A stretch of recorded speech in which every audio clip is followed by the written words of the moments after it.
this just goes to show that you don't need to just throw a bunch of money at things. Hey, how's it going, everybody? Dr. Goat here once again, and today I am showing off and explaining everything that's going on here with my $150 budget build for Yeahhhh, Mr. Yeahhhh, 24 Yeahhhh. Let's get into it. All right, guys. So first and foremost, I want to say I did.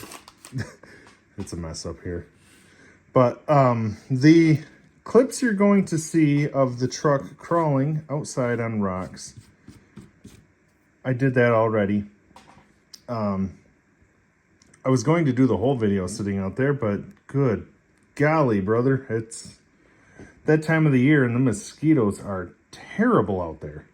And of course, you know, I didn't think about any repellent spray or anything. But anyways, let's hop into this. What this truck started out as, if you can tell by the body, is a base camp. I do also have a video, which I'll probably show the thumbnail on the screen here or something. Yeah, just stock base camp that I got off of Amazon, which it had most definitely been used. I should try returning it now and see what they think. But yeah, anyways, it was a stock base camp, and as you can tell, even just peering in here, it is most definitely not that. I can go over what I did to the body first, if you'd like. Yes, that's what you want? Okay. Well, basically, if you'll notice, I did quite a bit of trimming on the body. And let's be honest, all of the trimming was just kind of random hacking. I've seen so many people that do that big ol', you know, cut out a ton of the bed. A lot of people, I think, even cut out more of the bed. But I was like, yeah, we'll try it there. Curved it down. And then here, I think I did kind of take into consideration, you know, mess with the dog hair, but the articulation of the front wheels, just to, you know, make sure that the body was, if it's going to rub, it's going to rub a little bit, not a whole lot. And ideally, you know, we can, with our stock axles, get as much turning radius as possible. Yeah, I ended up cutting off a chunk of the bed, which, let me grab that piece real quick. I think I still have it. Hi, Lila. Okay. All right, this is literally the amount that I cut off. Not a ton, but basically that's that right back there. So on this piece, it's pretty obvious where I glued it back together. You know, I did not clean that up the greatest. I didn't line this up the greatest. But at this point in the build here, like, I already had all the chassis done. At this point in the build, I was like, we're going to keep this thing looking rough, real beater type, kind of thrown together look, which it is. But yeah, chopped a little bit of that because it just looked goofy. It looked like the back of the bed was way out here, like way past the back of the wheel there. And so this actually tucks it in just a little bit.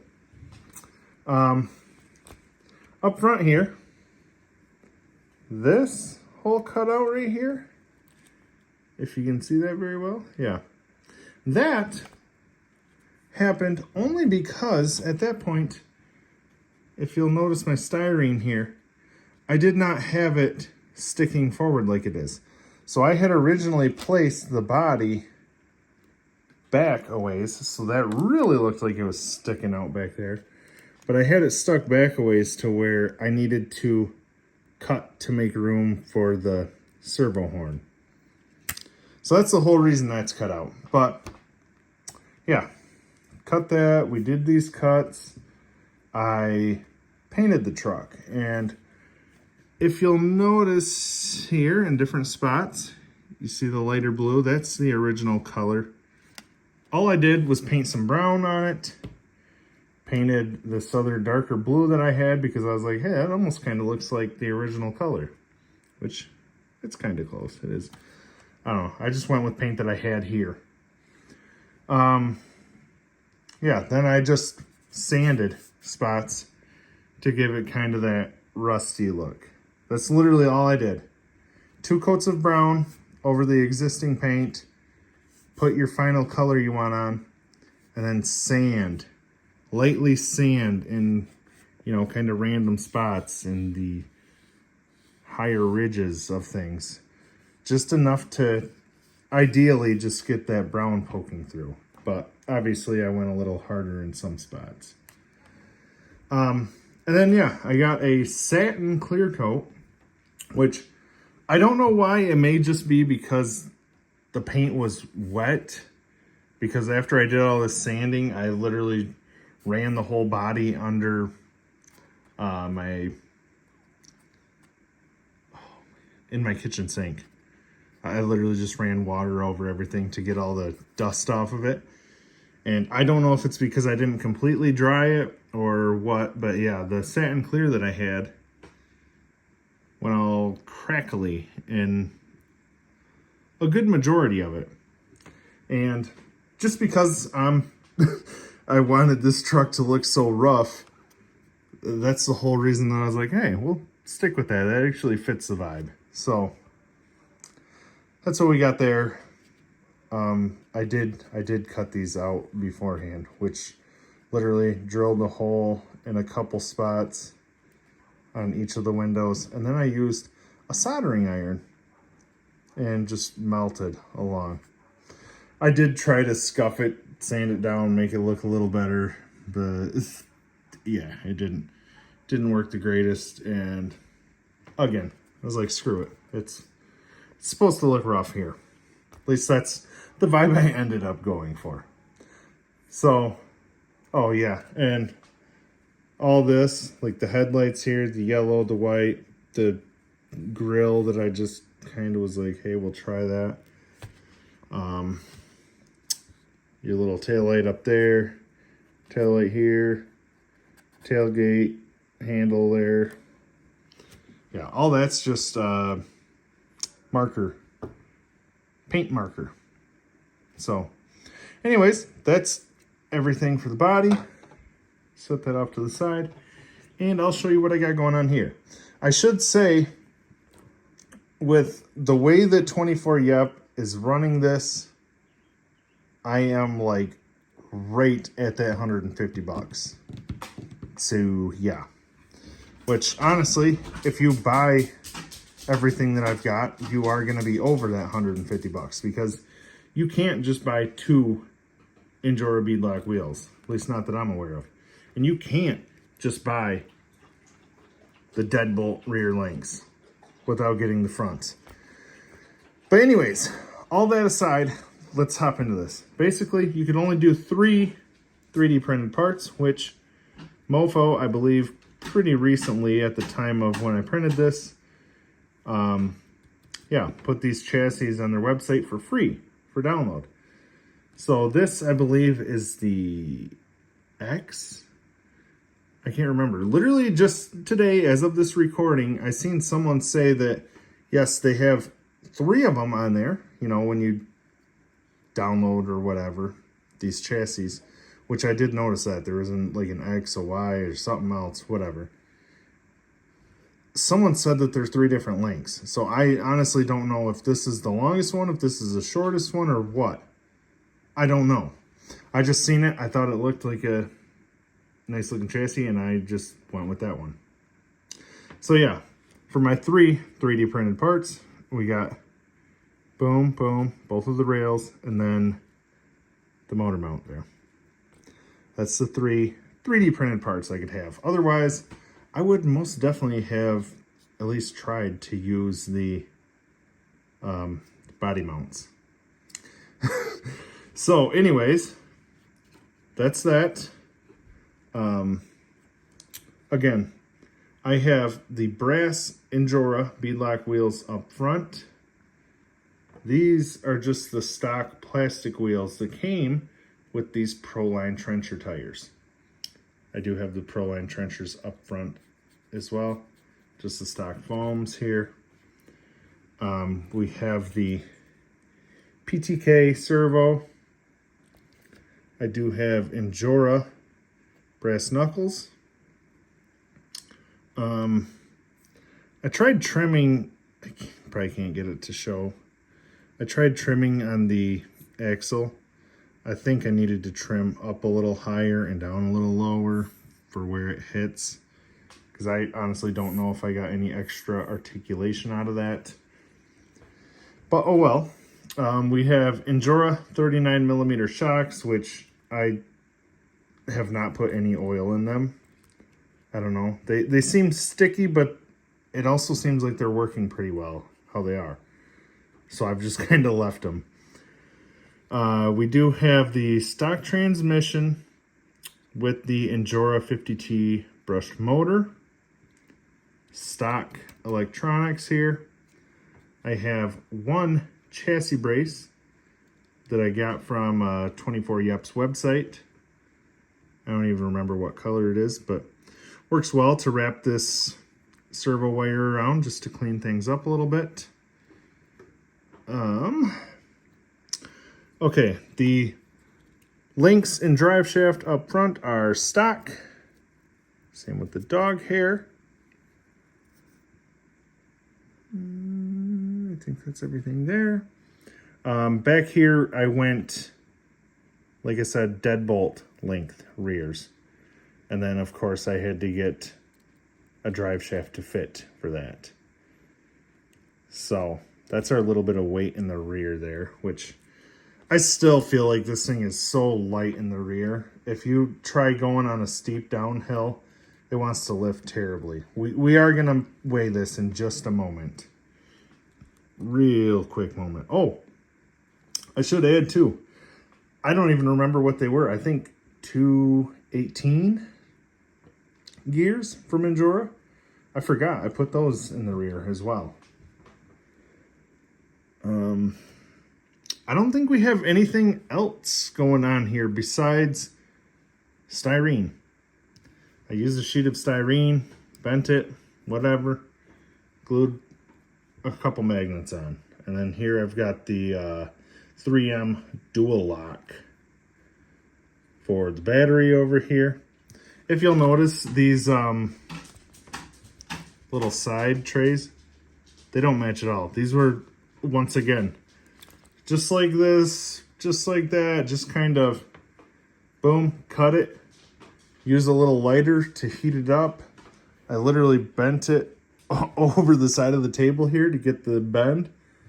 And yeah, drilled out a couple holes, screwed it in, good to go. So that's literally everything for the build here. Again, it's rough looking. It's meant to be rough, but it's pretty dang capable for at least, you know, other builds that I currently have going, which, you know, the dually and my 4Runner, but yeah, I don't know. I typically do not like the ugly looking things here, but brother, this thing, like I say, in comparison to my 4Runner and that, which I don't know how much money I've put into that, but way too much. This just goes to show that you don't need to just throw a bunch of money at things. You can literally build your own. You can make adjustments. You can cut parts, whatever, and make it work. So let me grab the scales real quick. I'll have to just take a screenshot on my phone to show you. But yeah, we'll see our weight biases, our total weight, and skedaddle out of here. All right, so 325 total with 69% front bias. Yeah, yeah, that really explains to me though why this truck, you know, it seems it definitely wants to pull itself forward. You know, and that front is good at holding itself down. Like I say, it seems to perform pretty friggin' well to me. It's just that the declines going downhill, it can definitely tip forward on itself pretty easily because that rear is so light. But anyways, guys, I'm going to send you off to the clips of it climbing today.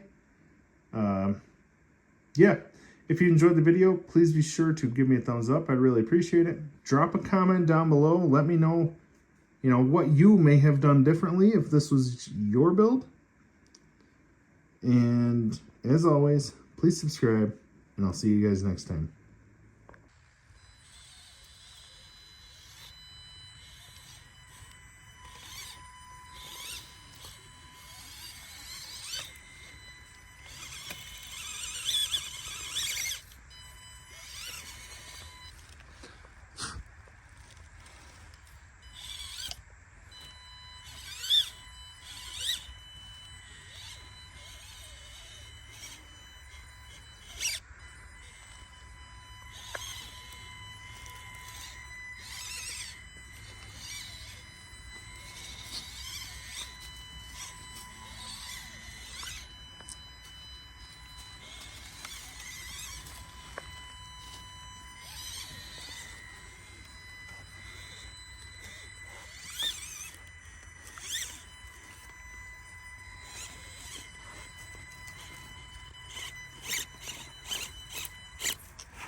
Oh, try that again.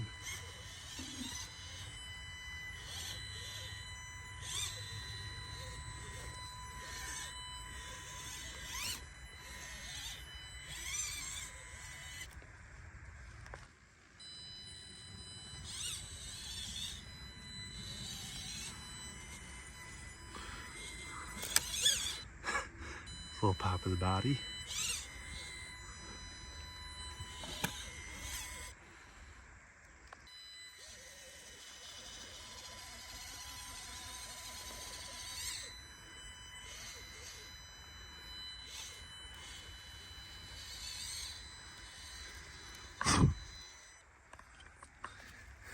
Brother, these mosquitoes are ridiculous right now.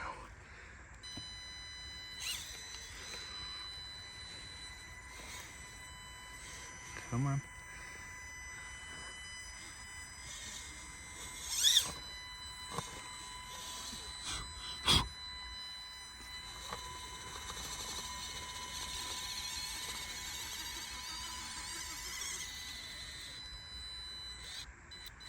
Nice.